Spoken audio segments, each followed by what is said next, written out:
جب ایک عورت کوئی قربانی کرتی ہے یا ایک عورت کسی قسم کی سیکریفائس کرتی ہے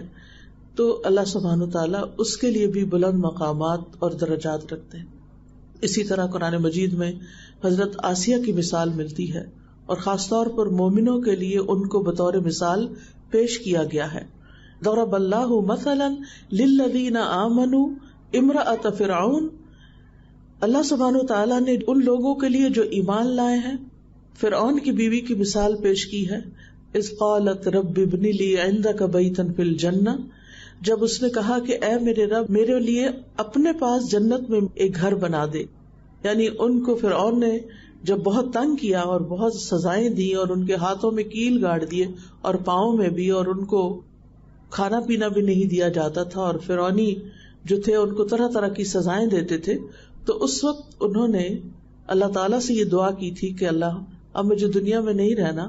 میرے لیے اپنے پاس یعنی مجھے اپنا قرب عطا کر دے، اور میں اپنے ایمان سے ہٹنے والی نہیں، اپنے ایمان کو چھوڑنے والی نہیں، لیکن میرے لیے اپنے پاس جنت میں گھر بنا دے. تو اللہ سبحانہ تعالیٰ نے ان کو دنیا میں ہی جنت میں گھر دکھا دیا. وہ فرعونی جب سزا دے دے کے تھک جاتے تھے اور تھوڑی دیر کے لیے رکتے تو فرشتے ان کو جنت کا گھر دکھاتے تو مسکرانے لگتی. تو وہ سوچتے کہ شاید ان کو کوئی جنون لاحق ہو گیا ہے کہ اتنی تکلیف اٹھا کر یہ مسکرا رہی ہیں، اور وہ مسکرا رہی تھی اپنے آئندہ کی قیامگاہ کو دیکھ کر. تو انہوں نے اس وقت دعا کی کہ اللہ مجھے فرعون اور اس کے عمل سے بچا لے اور ظالم لوگوں سے نجات دے دے. اسی طرح اللہ سبحانہ وتعالیٰ قرآن مجید میں مریم بنت عمران یعنی حضرت عیسیٰ علیہ السلام کی والدہ کی مثال پیش کرتے ہیں، اور ان کی خاص خوبی کا ذکر کرتے ہیں کہ جس نے اپنی شرمگاہ کی حفاظت کی تو ہم نے اس میں اپنی روح سے پھونک دیا. یعنی عیسیٰ علیہ السلام کو بغیر کسی مرد کے پیدا کیا، اور اس نے اپنے رب کی باتوں اور اس کی کتابوں کی تصدیق کی، اور وہ اطاعت کرنے والوں میں سے تھی. یہ مریم علیہ السلام کی صفات قرآن مجید میں خاص طور پر بیان ہوئی ہیں کہ وہ کتنی اعلیٰ درجے کی خاتون تھی کہ جنہوں نے ایک طرف اپنی عزت و عصمت کی حفاظت کی.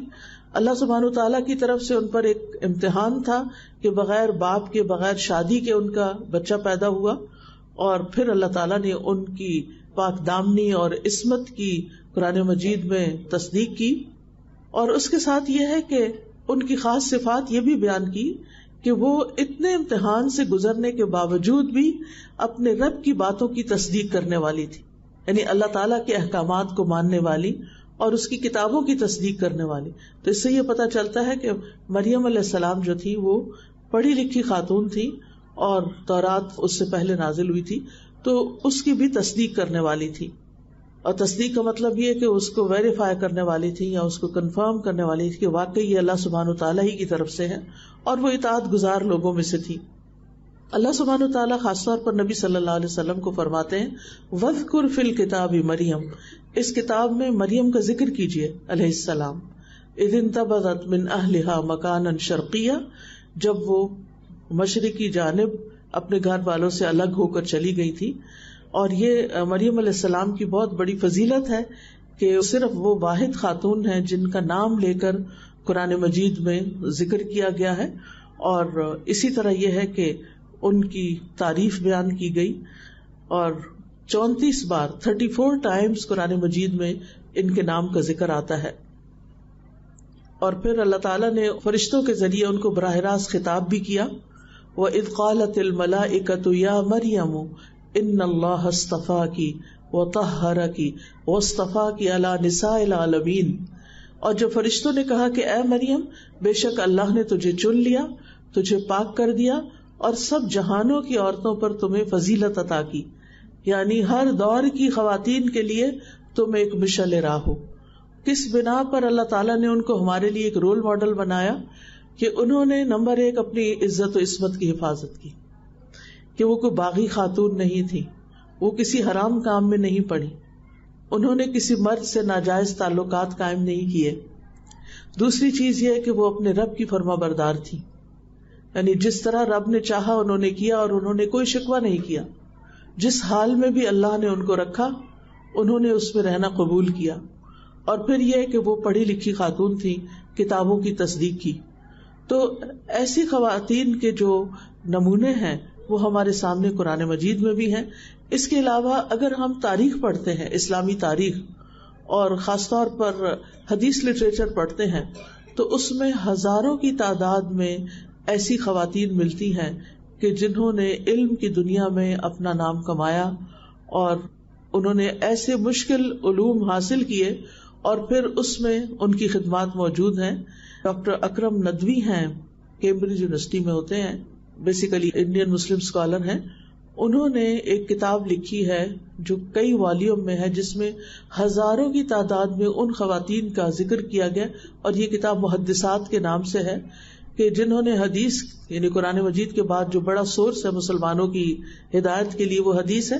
تو اس فن کے اندر انہوں نے مہارت پیدا کی. اور اس میں ہم دیکھتے ہیں کہ خاص طور پر یہ کہا جاتا ہے کہ مردوں کے اندر تو حدیث میں بہت سے ایسے راوی بھی پیدا ہوئے کہ جن کو کذاب بھی کہا جاتا ہے یا انہوں نے غلط روایات بھی بیان کی، لیکن عورتوں میں سے ایسی نہیں ملتی. یعنی خاص طور پر اس کا ذکر تاریخ میں کیا گیا ہے کہ عورتوں نے جب حدیث کو روایت کیا تو اس میں کسی قسم کا جھوٹ نہیں ملایا. پھر اسی طرح ہم دیکھتے ہیں کہ قرآن مجید میں اللہ سبحانہ وتعالی ایک عورت کی شکایت 7ویں آسمان کے اوپر سنتے ہیں. قد سمع اللہ قول التی تجادلک فی زوجہا وتشتکی الی اللہ. یقیناً اللہ نے اس عورت کی بات سن لی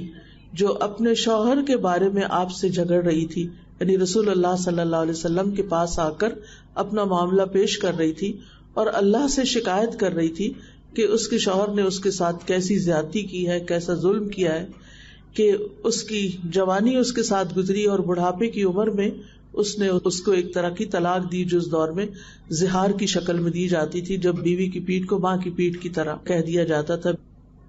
تو اللہ سبحانہ وتعالیٰ نے اس عورت کے مسئلے کو سنا اور اس کا حل پیش کیا، اور سزا کے طور پر مرد کے اوپر جو اس کا کفارہ ہوا وہ یہ کہ 2 مہینے کے مسلسل روزے رکھے اس سے پہلے کہ وہ اپنی بیوی کو ہاتھ لگائے.